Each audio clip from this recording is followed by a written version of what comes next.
क्या आपको स्पर्म और सीमेन के बारे में सब कुछ पता है? अब शायद आप कहेंगे कि भाई ये किसे नहीं पता होगा, लेकिन अगर मैं आपसे कहूं कि 99% लोग सीमेन और स्पर्म के बारे में सिर्फ गलत जानते हैं। तू समझा? हाँ। नहीं, तू समझा नहीं। जी हाँ, शायद ये सुनकर आप चौंक गए होंगे, लेकिन ये बिल्कुल सच है। हेलो एवरीवन, मैं हूँ आपके साथ आपकी गुड लाइफ काउंसलर उज्जवल और आप देख रहे हैं गुड लाइफ टॉक्स।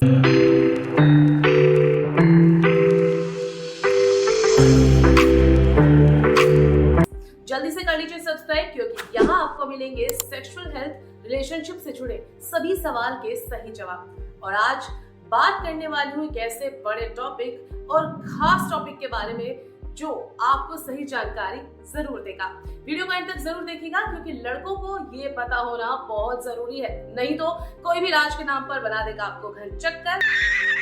कैसे, ये जानने के लिए वीडियो में बने रहिए और मेरे साथ जुड़े रहिए। और यहाँ पर अगर आपके मन में कोई सवाल आता है तो पूछ डालिए कमेंट बॉक्स में। आज बात आऊंगी आपको कि कैसे 12 घंटे में आपका स्टेमिना हो जाएगा दुगना, लेकिन वीडियो के एंड में। चलिए बात करते हैं जिस टॉपिक के बारे में हम कर रहे थे।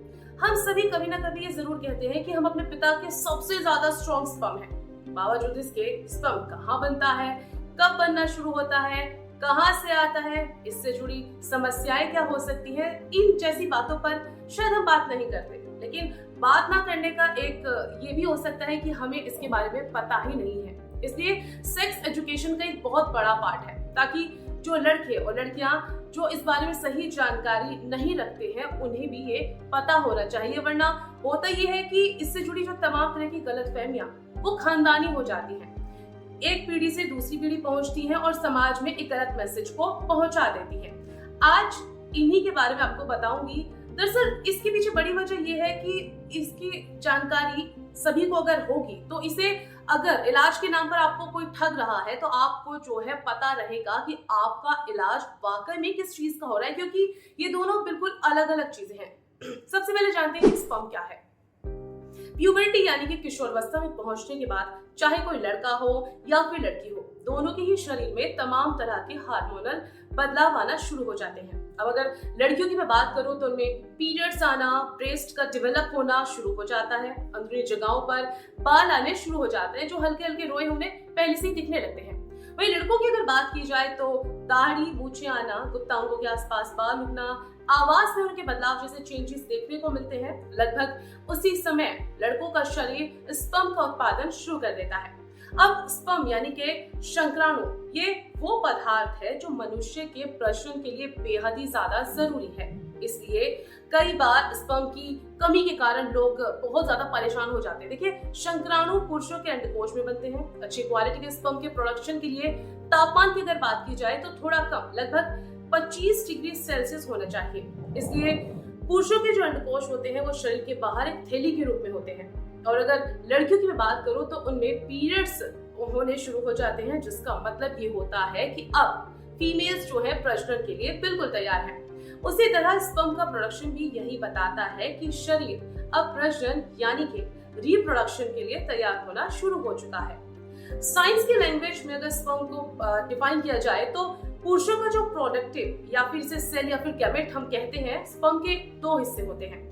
पहला हिस्सा कैसा होता है? पहला जो हेड यानी कि हल्का गोलकार भाग उसका होता है जिसमें न्यूक्लियस होता है। वहीं दूसरे टेल, पूंछ जैसा लंबा हिस्सा होता है। कई बार आपने ये देखा भी होगा, जिसे फ्लैगेलम कहते हैं। स्पर्म का जो टेल होता है वो काफी लंबा होता है, जो स्पर्म को तैरने में मदद करता है, ताकि जब प्रजनन के लिए वो तैरता है तो महिलाओं के ओवन यानी कि अंडाणु तक आसानी से पहुंच सके, यानी कि एग तक पहुंच सके।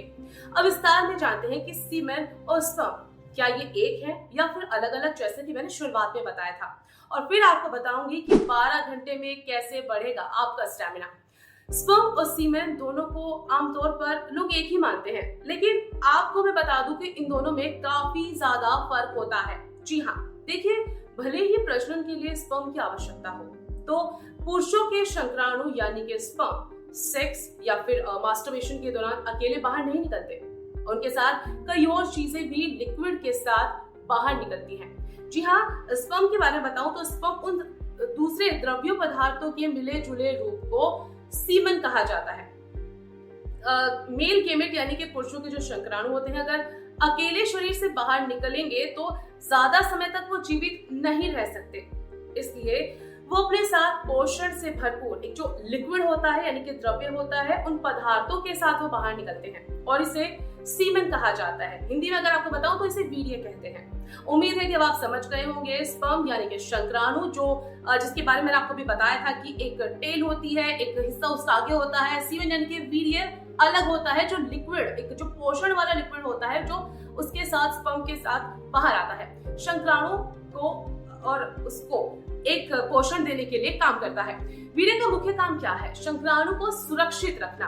ये कई पोषक तत्वों से भरा होता है, जैसे कि vitamin C, vitamin B12, calcium, magnesium, potassium, citric acid. इनके अलावा दूसरे भी कुछ ऐसे पोषक पदार्थ होते हैं जो शुक्राणु के लिए जरूरी होते हैं। तो ऐसे में वीर्य जो है एक प्रोटेक्शन के तौर पर उसे पोषण देता है।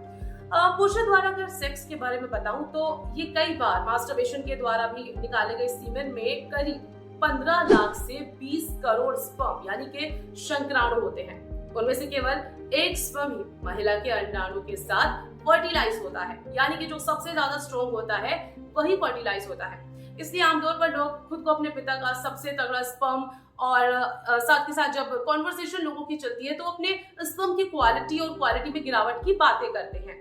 और यही जब बातें बाहर तक जाती हैं तो अच्छी और सही नॉलेज ना होने के कारण उन्हें कई बार परेशान कर देती है।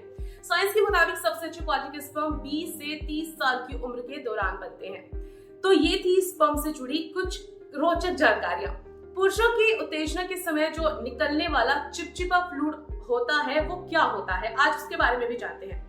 दर्शकों, जब पुरुष बहुत ज्यादा एक्साइट होते हैं यानी जब उनके अंदर एक्साइटमेंट का वो अनुभव करते हैं तब उनके पीनस से एक चिपचिपा लिक्विड निकलता है, उसे प्री एजुकेशन फ्लूइड कहते हैं। जैसे कि सीमेन में स्पर्म होता है।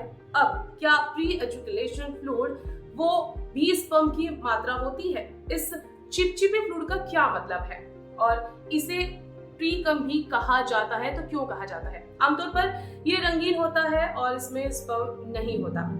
जी हाँ, जैसे कि पुरुषों में रिप्रोडक्टिव सिस्टम होता है तो एक महत्वपूर्ण हिस्से में कोपर्स प्लेट द्वारा संचित किया जाता है, स्रावित किया जाता है। प्रीकम का काम होता है कि सीमेन के रास्ते की एसिडिटी को कम करना, ताकि जब सीमेन के साथ स्पर्म बाहर आए तो वो ज्यादा समय तक जीवित रह सके। इसके अलावा ये भी कहा है कि सहज और स्मूथ सेक्सुअल इंटरकोर्स में भी ये मददगार होता है, इसलिए वो फ्लूइड बाहर आता है। वैसे अगर प्रीकम के बारे में आपको बताया जाए तो प्रीकम में स्पर्म नहीं होता, पर कभी कभी इसमें काफी कम मात्रा में स्पर्म की भी जगह वो बना लेता है। हालांकि ये बहुत ही रेयर केसेस में देखने को मिलता है, पर स्पर्म वाले प्रीकम से प्रेगनेंसी भी पॉसिबल है। आखिरकार प्रेगनेंसी के लिए ये एक तगड़ा स्पर्म ही काफी होता है जो इतने सारे लाखों करोड़ों सीमेन में से निकल कर पहुंचता है। प्रीकम का सबसे ज्यादा स्ट्रॉन्ग उत्तेजना फील करने के दौरान आपको होता है और इसका प्री मैच्योर एजुकेशन से कोई संबंध नहीं है।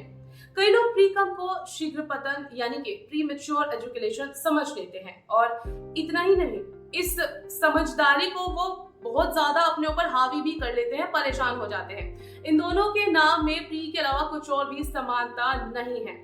और चलिए अब जानते हैं आज का सबसे खास टिप्स, जिसके बारे में मैंने आपको शुरुआत में बताया था कि स्टेमिना 12 घंटे में कैसे बढ़ाएं।